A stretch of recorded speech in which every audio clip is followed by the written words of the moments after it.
When I was about 8 to 9, we lived in a house that my father built for us in the middle of nowhere, Indiana.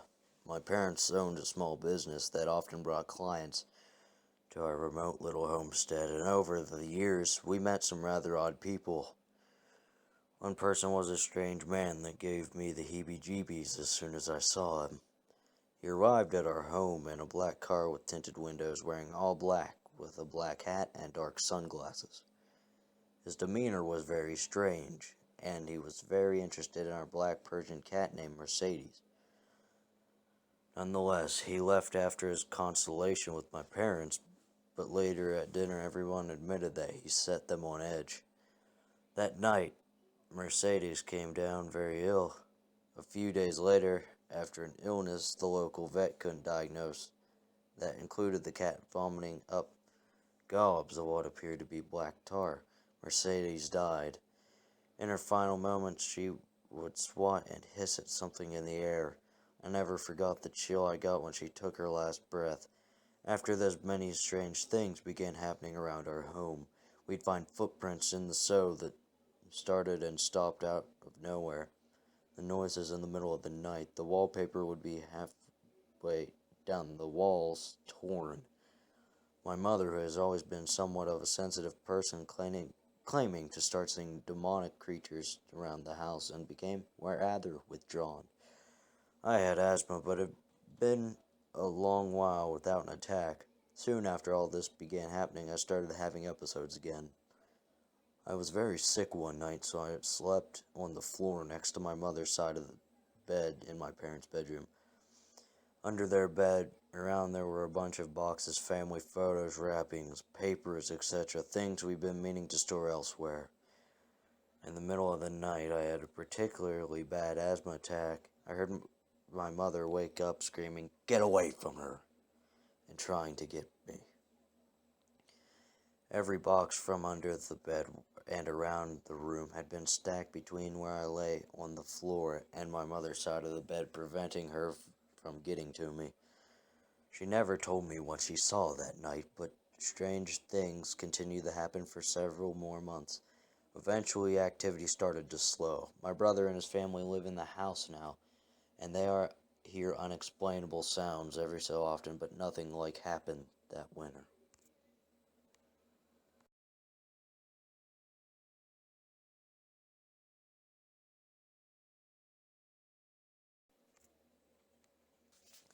I lived in a terrible house for 4 years. From age 11 to 16, there was constantly something happening. Doors flying open and shut, voices, footsteps. Nothing ever stayed where you put it. I was alone there a lot because both my parents worked and I was constantly terrified. One of the most gut-level disturbing things was the little girl in my bathroom. Every time I walked past my bathroom door, which was constant because it was right outside my bedroom, I saw a little girl with blonde curled hair and a red-colored dress. She just stood there, staring, looking like a photograph from the early 1900s. I started keeping the door closed so I could walk by without seeing her, but she was always there when I opened it. Once I stepped past her, I couldn't see her anymore, but I could feel her there. She scared me, but I felt really sorry for her because she was trapped there, just like me, but probably forever. As the years went by and things in the house continued to get worse, she started seeming darker.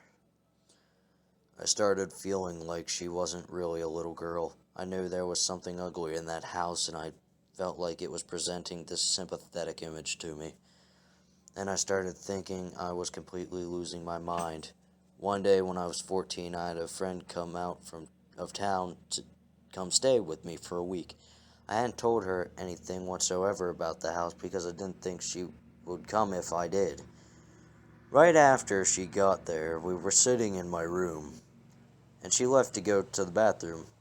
After about a minute later, she walked back in the room with a puzzled look on her face and said, "So, there's a little girl in your bathroom." Uh, yeah, she hangs out in there. Blonde hair, curls, pink dress, yeah. You know that's not really a little girl, don't you? I almost threw up. I was so relieved and terrified and excited and ready to run out of the house screaming.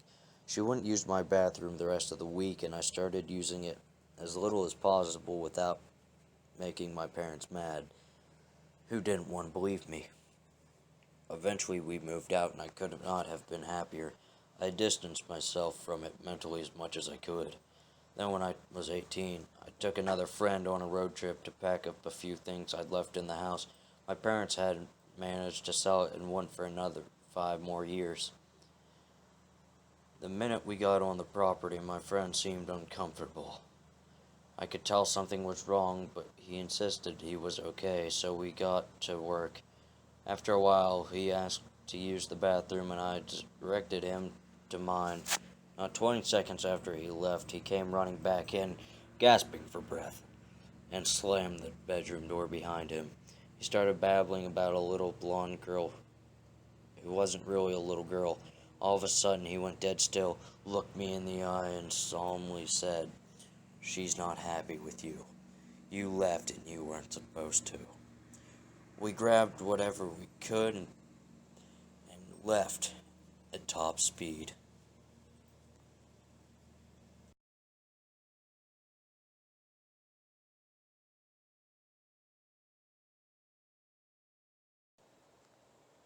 I was driving a shortcut from 29 Palms, California to Albuquerque, New Mexico.